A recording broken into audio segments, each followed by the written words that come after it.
출판사 이음에서 발간한 책입니다. 그것의 존재를 알아차리는 순간. 지은이는 최형섭이라는 작가고요. 과학기술사 연구자, 문과로 가라는 담임 선생님의 조언을 무시하고 공대를 진학한 그런 분입니다. 이 책에는 몇몇 이슈들이 있습니다. 그리고 그 이슈들에 대해서 그리 길지 않은, 길게 말하기 어려운 분량으로 작가는 굉장히 함축적으로 이야기를 하고 있습니다. 삐딱하게 보자면 정치적인 뉘앙스의 텍스트들도 있고요. 하지만 우리는 그것들을 굳이 정치적으로 읽지는 않습니다. 저는. 왜냐면 나도 좌빨. 아무튼 어디 보자. 당신이 그것의 존재를 알아차리는 순간이라는 챕터로 6가지의 이야기들이 있는데요. 마스크, 담배가 인류세를 가르는 중요한 표지라는 부제로 이야기가 되고 있고요. 또 우유, 사실 우유에 대한 이야기는 많죠. 제가 들었던 이야기는 이거였어요. 콜럼버스 이 샹놈의 새끼가 인도인 줄 알고 아메리칸 대륙을 발견했고 무수히 많은 원주민들을 죽이면서 이룩해낸 아메리칸 드림. 땅덩이가 너무 넓어. 할 게 없어. 넓어도 정말 너무 넓거든. 거기다 땅도 굉장히 비옥해서 기르는 족족, 재배하는 족족 맨날 로또죠. 그랬더니 소가 너무 많네. 우유가 넘쳐나네. 아이고, 이걸 어떡해. 버릴 수도 없고 먹어나 볼까? 제법 맛이 좋아요. 이거 먹어서 팔자. 근데 시상에 팔려고 만들긴 하는데 너무 많아. 이 양 자체가 어마어마한 거죠, 클래스가. 그래서 결국 건너 우리한테까지도 우유가 몸에 좋다는 개풀 뜯어먹는 소리와 말도 안 되는 국가적 교육관 아래에서 어릴 적부터 그걸 또 처먹었던 거죠. 우유를 먹으면 키가 커진다? 전 지금도 믿지 않습니다. 라면, 근대의 영양식에서 대중 소비 문화로 라면이 개발된 이 배경이 결국 이제 먹을거리가 부족해서 일본에서 만들어진 건데, 이제 그게 우리나라에 또 어떻게 들어왔는지에 대한 이야기도 있고요. 이거 되게 재밌어요. 전기밥솥. 그 왜 송중기가 나와서 송중기였나? 아무튼 그래, 맞아. 이것도 일화가 있어요.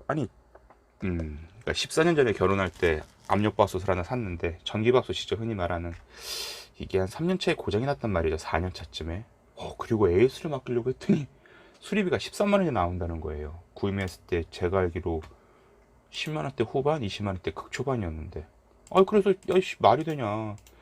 구매한 금액의 60% 넘는 돈을 주고 AS 받을 바엔 하나 사겠다. 그래서 압력밥솥, 전기밥솥을 사려고 합니다. 근데 세상에 그 4, 5년 만에 전기밥솥이 40만 원, 50만 원이 된 거예요. 그 원인을 알고 봤더니 이 쿠쿠예요, 쿠쿠. 쿠쿠 하세요, 쿠쿠. 그런데 이 업체를 사실 저는 그동안 그냥 압력밥솥 비싸게 파는 나쁜 사람들이라고 생각했는데, 이 책에 있는 내용을 읽어보니까 이 쿠쿠가 또 우리나라에서 이 압력밥솥을 만든 최초의 기업이기도 하고, 또 이 단순히 압력밥솥을 그냥 냅다 그 보온밥통에다 열을 이빠이 가해가지고 밥을 맛있게 한다는 그런 논리가 아니라 여러 가지 실험과 테스트를 통해서 또 좋은 밥통으로 만든 그런 서사가 있더라고요. 개인적으로 좀 나쁘게 봤던 점 사과드리고요. 또 이어서 이제 도시는 무엇으로 구성되어 있나라는 곳에 이제 7개 챕터가 있습니다. 에어컨, 전력망, 수돗물, 아파트 등등이 있는데, 요거 재밌어요. 에어컨, 공기로 삶이 나니다. 덥죠. 지금 딱 더울 때예요. 저도 예전만 하더라도 내가 에어컨 안 틀고 좀 참으면 지구가 덜 더워지니까 라는 생각을 했는데, 사실 지금은 그렇게 했다가 저도 죽고 아내도 죽고 애들도 죽을 것 같아서 에어컨을 틉니다. 대신 26도 바람 세게는 일단 절전 버튼까지 누르고요. 인버터라 전기세도 별로 안 나오고 또 에어컨에서 발생하는, 아무튼 좀 괜찮은 것 같아요. 그런데 이 책은 이 에어컨을 삶의 어떤 퀄리티를 구분짓는 인간의 욕망의 잣대로 설명을 하죠. 뭐 에어컨이 발명된 이야기부터 극소수의 사치품이었던 에어컨이 집집마다 설치되기까지에 대한 이야기도 있고요. 사실 지금도 그렇잖아요. 뭐 그냥 상황을 만들어 보자면 어떤 친구네 집 갔는데 에어컨이 있고 어떤 친구네 집 갔는데 에어컨이 없어. 그럼 그 두 곳을 놀러 간 친구들의 반응은 분명히 명확하죠. 아무리 에어컨이 없는 집에서 재밌게 놀았다 한들 빤스까지 땀으로 흠뻑 젖으면서 재밌게 놀 만한 친구는 그리 많지 않을 겁니다. 그리고 또 전력망, 요런 관심의 포커싱이 전 되게 좋아요. 접근 방식이. 왜 우리가 수돗물을 마시려고 수도를 딱 틀었을 때 물이 칼칼칼 쏟아지고, 뭐 지금도 제 앞에는 노트북, 데스크탑, 모니터, 선풍기, 스마트폰 등등 있는데 이것들에 대한 전기 되게 쉽잖아요, 우리는. 얼마 전에 그런 얘기도 건너 들은 적이 있어요. 우리나라 이 전기료가 다른 나라에 비해서 저렴한 이유가, 뭐 미국이나 유럽은 사실 우리보다 뭐 짧게는 반세기, 길게는 한 세기 이상 전기 설비를 깔았죠. 그러니까 노후가 된 거야.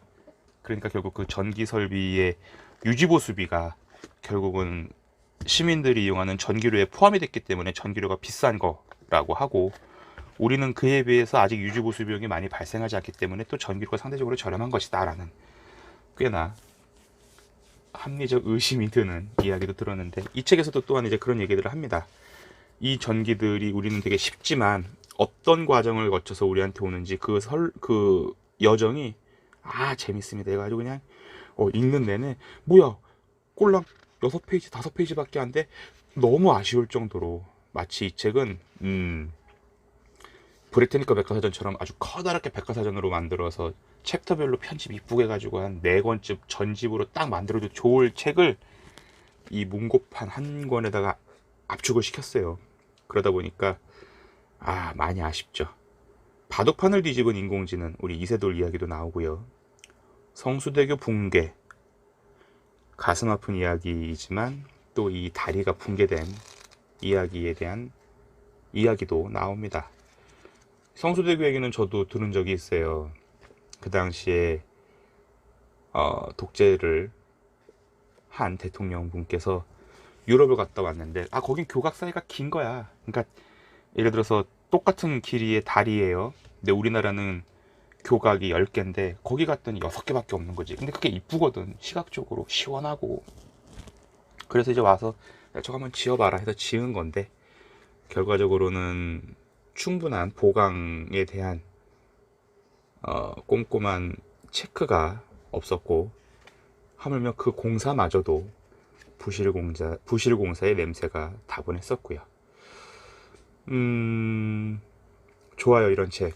마치 자팍다식이라고 하면은 지은 이 분에게 좀 죄송하지만, 정말 우리가 살아가면서 사실 흔히 접할 수 있는 콘텐츠거든.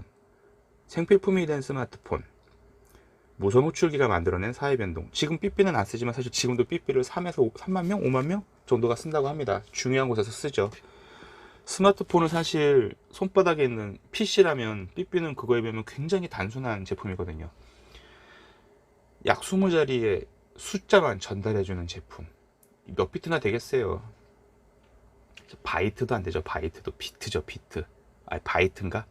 16바이트 되나? 32바이트쯤 되나? 아무튼 1메가도 안 돼요. 0.1메가도 안 되는 그 단순한 논리로 삐삐가 있었고, 또 지금도 그 삐삐는 여전히 사용이 되는 거죠. 그런데 단순히 삐삐가 이래서 사용이 된다라고 이야기하는 게 아니라, 삐삐가 이렇게 사용될 수밖에 없는 그 배경과 저변에는 이러이러한 근거들이 있다라고 지은이가 얘기를 해줍니다. 그 부분이 굉장히 재밌어요. 아파트, 씁쓸하죠. 책의 지은이는 평생을 아파트에서 살아온 분인데, 저는 또 한편으로 평생을 아파트에서 살아보지 못한 입장이기도 하고, 그러다 보니까 또 이 아파트라는 챕터를 읽는 그 재미가 굉장히 좋았었습니다. 도서관의 책이 뭐 적게는 몇천 권이 있는 도서관도 있을 거고 많게는 몇만 권이 있기도 할 거예요. 근데 이번처럼 요 직전에 소개드린 미술시장의 봄, 여름, 가을, 겨울과 더불어 요 책까지 굉장히 좀 소득이 좋지 않았나 싶고요. 그리고 이 부제가 이제 부제가 또 보이네요.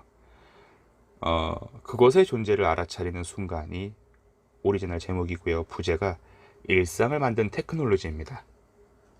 우리가 아침부터 잠자리에 드는, 물론 잠자는 동안에도 우리의 일상은 흘러가죠. 근데 그 일상의 기반에 다시는 되는 더 이상 테크놀로지라는 영역이 구현되지 않는다고 보는 건 이제 불가능하거든요. 하다못해 A4 용지도 생각을 해봐요.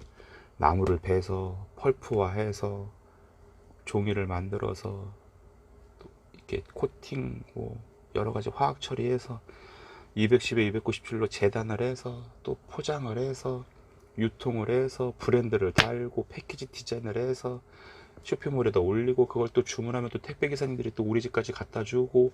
근데 A4 용지 뭐 받으면 종이 비행기 접네요. 저 좋은 종이로 아니잖아요. 프린트에 넣었죠. 그럼 그 옛날은 도트젯, 얼마 전까지는 잉크젯, 지금은 레이저젯, 토너, 카트리지, 드럼. 와, 어마어마한 거거든요. 진짜 뭐 이렇게 따지면 정말 우리 맨날 밤새야 돼 이런 얘기하면서 고로 우리의 일상을 만든 여러 테크놀로지 중에 26개의 테크놀로지에 대한 이야기가 정말 재밌게 담겨져 있는 것입니다. 그래서 그것의 존재를 알아차리는 순간 우리는 이 작가가 쓴 이야기들을 떠올려 볼 수밖에